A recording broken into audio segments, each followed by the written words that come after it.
Hello, so this is Chris Schmidt, and this is my syllabus for LIB200. My focus was technology and the humanities. In the first part of the class, the students and I read contemporary and historical accounts of media, language, and accordingly cognitive revolutions, the way that the way that technology affects thinking, and thus ethical issues, subsequently legal and copyright issues, and finally the production of art, writing, and music.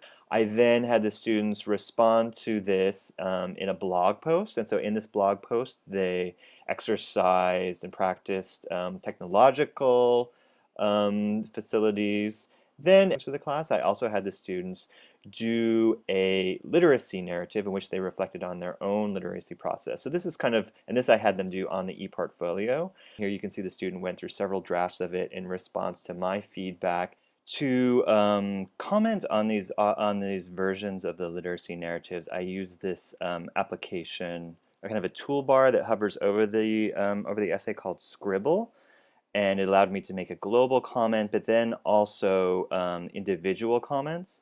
And here's my comments on the second version, which led Bernard to make a third version. Then what I did is I had the students, I gave them a prompt to translate this literacy narrative into an audio I essay. felt everyone would laugh at me due to my accent.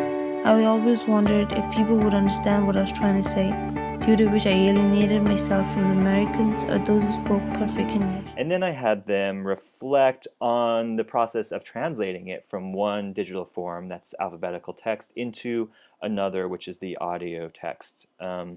And this student writes, "It's amazing how there was a drastic change in my essay which occurred just by listening to it.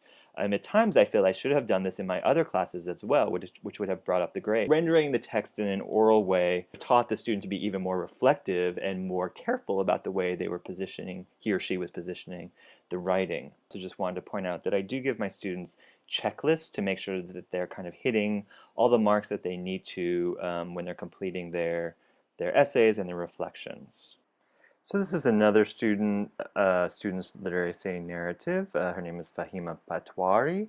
And I just wanted to point out how this again was really another literacy narrative about the process of learning. She's talking about sort of revising her bad study habits.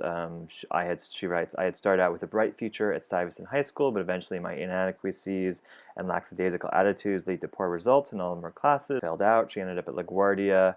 But she says, "I've been trying to do things right. This time I will instill habits in myself that will be important in every aspect of my life." So she's really establishing goals for herself through this reflection and kind of, setting up a kind of like, performing those goals for us as readers, but at the same time making them a kind of performative in like the speech accents, and that by saying it, she is making it happen. And I really did see the students' work improve over the course of the semester. And this is the way that I used reflection to help the students, and particularly an assignment about their own process of learning to help them instill and really concretize their good habits and reflect on how to improve their bad habits.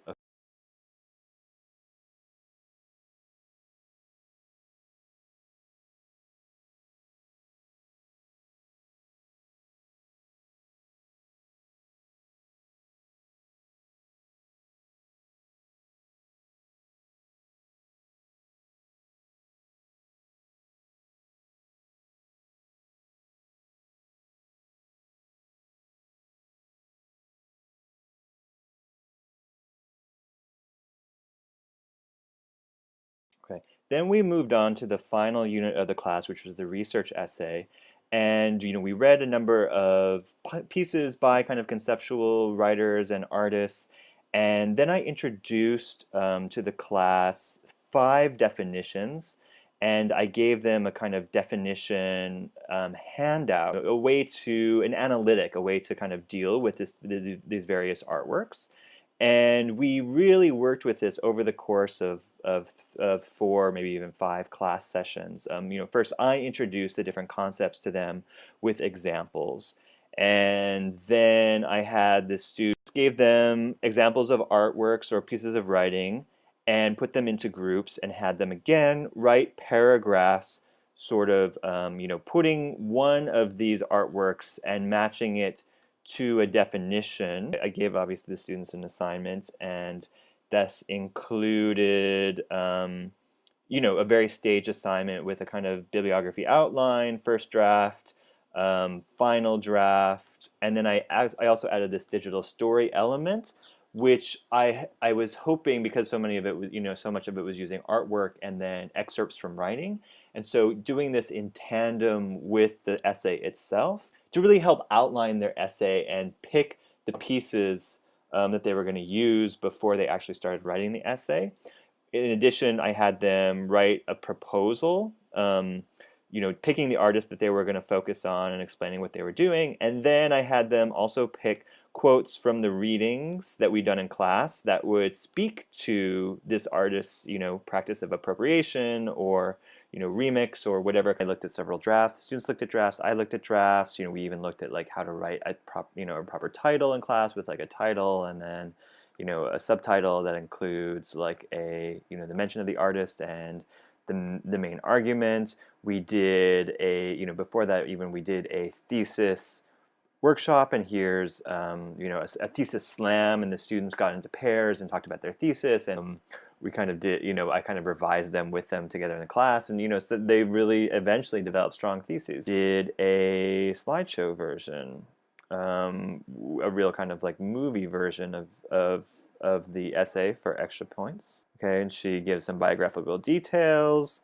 and did some specific readings. Here's just a short excerpt from Fahima's using the analytical digital story. From there, she turned to the appropriation and détournement of mass media images.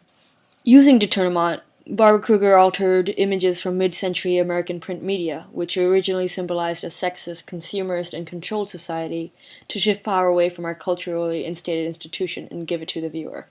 Bravo, Fahima. I was very impressed with all the many analyses she mustered in this essay. She even, talked about Foucault and the author function. Okay, so I was very impressed, and so I really, threw some really difficult work at the students, but through, doing in-class low-stakes writing activities, and by giving them, really some extensive support in class. Some of them really succeeded at using these frames well and doing independent research and doing close analysis of the text, and they, through kind of miniature LIB200, we really emphasize reflection and how reflection can help instill better learning habits and kind of, reflect on the learning so that you can apply it to future classes, as well as lifelong learning endeavors.